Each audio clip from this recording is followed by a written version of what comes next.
Hi hello everyone welcome to Disha TV. ఈరోజు నిజంగా మన దగ్గర ఒక స్పెషల్ గెస్టే ఉన్నారు. సో ఆయన పాట పాడితేనే యువత కాదు ప్రతి ఒక్కరికి ఒళ్ళు పులకరిస్తుంది. అలాంటి సింగర్ నల్గొండ గద్దర్ గారు అయితే మనతో పాటు ఉన్నారు. మాట్లాడదాం. సార్ నమస్తే. సార్ నమస్తే. సార్ ఎలా ఉన్నారు? సూపర్, బాగున్నా.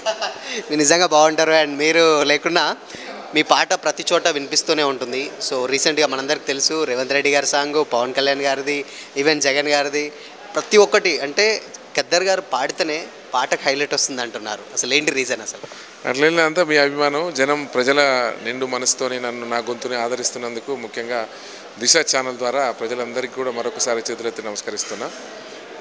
నేను పాడిన ప్రతి పాటని కూడా నల్గొండ గద్దర్ అనే నా ఛానల్లో ఉంటుంది. ఆ ఛానల్ ద్వారా చాలామంది కూడా ఆదరిస్తున్నారు, హక్కుని చేర్చుకుంటున్నారు. ఎందుకంటే నాకే సంతోషం అనిపిస్తుంది. ఫోన్లు చూస్తున్నప్పుడు రీల్స్లో 1, 2, 3 తర్వాత నా పాటే వస్తున్నది. అది తెలంగాణ ముఖ్యమంత్రి గారు కావచ్చు, ఆంధ్ర ముఖ్యమంత్రి గారు కావచ్చు, ఆనాడు చంద్రబాబు నాయుడు గారు కావచ్చు, పవన్ కళ్యాణ్ గారు కావచ్చు, అన్ని పార్టీలకు కూడా 2 రాష్ట్రాలలో మన పాట మీ ప్రజలు గుండెల్లో పెట్టుకున్నందుకు ముఖ్యంగా నా పాట విన్న ప్రతి అక్క చెల్లెలందరికీ, అన్నదమ్ములందరికీ కూడా రుణపడి ఉంటాం.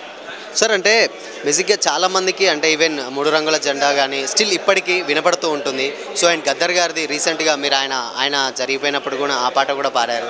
సో ఇవన్నీ బేసిక్ ఏంటంటే గద్దర్ గారి తర్వాత అది గుర్తు చేస్తున్నారు మళ్ళీ ఈ నల్గొండ గద్దర్ గారు అని చాలామంది అంటున్నారు. ఈవెన్ మేము చూసాం, ఫొటోస్ దిగుతున్నారు అంత అభిమానంగా. ఎలా ఫీల్ అవుతున్నారు? ఫస్ట్ ఆల్ చాలా సంతోషము. ఎందుకంటే మనది మనకే ఉంటుంది. గద్దర్ అన్న అంటే అది ప్రజాయుద్ధం ఒక శక్తి. ఆయనతో నన్ను పోలకూడదు. ఎందుకంటే నేనే చాలా చిన్న చాక్లెటు, అన్న లడ్డు అంత పరిణామము. ఆయన త్యాగము, ఆయన పోరాటం నేను ఎక్కడ కూడా చేయలేదు. ఏంటంటే కొంచెం వాయిస్లో నాది నాకుంటుంది, కానీ అది నన్ను నల్గొండ జిల్లా నుంచి అన్నారు కాబట్టి అది అట్లా అంటున్నారు. కానీ గద్దర్ లాంటి త్యాగాలు, ఆ విప్లవోద్యమ పోరాటాలు అంత చేయడం అనేది ఎవరి తరం కాదు. ఇప్పుడున్న తరం సింగర్లకి ఒకరోజు కూడా బతకలేరు గద్దర్ అన్న లెక్క. సరే గద్దర్ నల్గొండ గద్దర్గా అంటున్నారు, కానీ సరే నేను చాలా చిన్న వాయిస్ నాది, అన్న ఇంకా శక్తి. ఇందాక అన్నారు మీరు స్పీచ్లో చెప్పేటప్పుడు, అంటే నేను అంటే రాజకీయ పార్టీలతో పక్కన పెడితే నాకు సినిమాలో పాడడం చాలా ఆనందంగా ఉంది, ఎప్పటి నుంచో నా కళ అన్నారు. 20 years నుంచి వెళ్ళి ఈవెన్ అంటే అప్పుడు కావాలన్నా బాగాలేదు, ఇప్పుడు పిలిచి మరీ పాడిస్తున్నా అన్నారు. ఫస్ట్ ఆఫ్ ఆల్ సక్సెస్ ఎలా?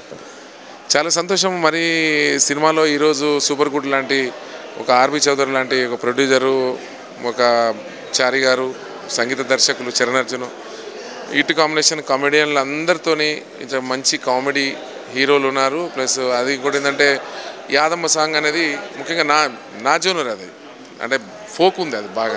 అది మంగ్లీ గారి కాంబినేషన్లో పాడడం ఇంకా చాలా సంతోషంగా ఉన్నది. ఇది త్వరలో మీ ప్రజల ముందుకు వస్తున్నది. ఇని ఆదరించండి. ప్రతి పెళ్ళిలో, ప్రతి ఫంక్షన్లో, ప్రతి పల్లె ప్రాంతాలలో ఈ పాటకు మంచి ఊపు ఉంటుందని కూడా సంపూర్ణమైన నాకు ఆ విశ్వాసం ఉందని కూడా ఈ సందర్భంగా గుర్తు చేస్తా ఉన్నా. అదే మాదిరిగా 20 సంవత్సరాలుగా నేను ప్రయత్నం చేశాను. అక్కడక్కడ అరకొర సినిమాల్లో సాంగ్స్ వచ్చాయి, కానీ సూపర్ గుడ్ లాంటి పెద్ద బ్యానర్లో రావడం నాకు చాలా గర్వంగా ఉందని కూడా మరొకసారి గుర్తు చేస్తూ సెలవు. సార్ ఫైనల్గా ఒకటి ఫైనల్గా అంటే గామా అవార్డ్స్ రీసెంట్గా గద్దర్ అవార్డు గారి గురించి కూడా ఇచ్చారని తెలిసారు. అసలు ఏంటి అవార్డు? అది గామా నిర్వాహకులు దుబాయ్లో ఇస్తారు, ఇది మీ అందరికి తెలుసు. అయితే ఈసారి గామా గద్దర్ అవార్డుగా ఇచ్చారు. అది నల్గొండ బిడ్డగా, నల్గొండ గద్దర్గా నాకు ఇచ్చారు. అది చాలా సంతోషం. గద్దర్ అన్న పేరు మీద అవార్డు, ఫస్ట్ అవార్డు నాకు ఇవ్వడం అనేది నాకు నా జన్మ ధన్యంగా భావిస్తాను.